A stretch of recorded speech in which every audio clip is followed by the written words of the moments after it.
Hi అండి. Channel చూస్తున్న ప్రేక్షకులకి అందరికీ ధన్యవాదాలు. ఛానల్ ఎవరైనా మొదటిసారి చూస్తుంటే సబ్స్క్రైబ్ చేసి లైక్ కొట్టి గంట సింబల్ ఒత్తండి. నేను చేసే కొన్ని కొత్త వీడియోలు మీకు నోటిఫికేషన్‌లో వస్తుంటది. నేను చూపించేది మరుగుమందు ఒక చెట్టమ్మ. 6 చెట్ల మూలికలు, 6 చెట్ల ఏర్లతోటి ఒరిజినల్ ప్యూర్ మరుగుమందు అనేది తయారు చేయబడతది. మీరు మరుగుమందు ఎంతో మంది దగ్గర తీసుకొని మోసపోయి ఉండొచ్చు.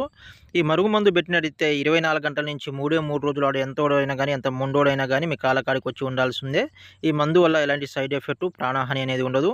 ఈ మరుగుమందు ఎవరికి ఉపయోగిస్తారంటే భార్యాభర్తల మధ్యలో గొడవ ఉన్నా, అత్త కోడల మధ్యలో గొడవ ఉన్నా, లవర్స్ ఎవరైనా విడిపోయి ఉన్నా, మీ పిల్లలు మీ మాట వినకుండా ఉన్నా, బయట అమ్మాయిని ప్రేమించి కానీ మీ మాట వినకుండా ఉన్నా కానీ వాళ్ళకి పెట్టినట్టయితే 3 రోజుల్లో మీ వశం కావడం అనేది జరుగుతుంది. ఈ మందు వల్ల ఎలాంటి సైడ్ ఎఫెక్ట్, ఎలాంటి ప్రాణహాని అనేది ఉండదు. మీకు అర్థం కాలేదనుకోండి, 1కి 10 సార్లు ఫోన్ చేయండి. నేను చెప్పిన ప్రాసెస్ ప్రకారం ఈ మరుగు మందు మీరు పెట్టినట్టయితే 24 గంటల నుంచి 3 రోజులు వాడు ఎంత ముండోడైనా కానీ, ఎంత కఠినమోడైనా కానీ మీ కాళ్ళ కాడికి వచ్చి ఉండాల్సిందే. ఈ మందు వల్ల ఎలాంటి సైడ్ ఎఫెక్ట్ ఉండదు.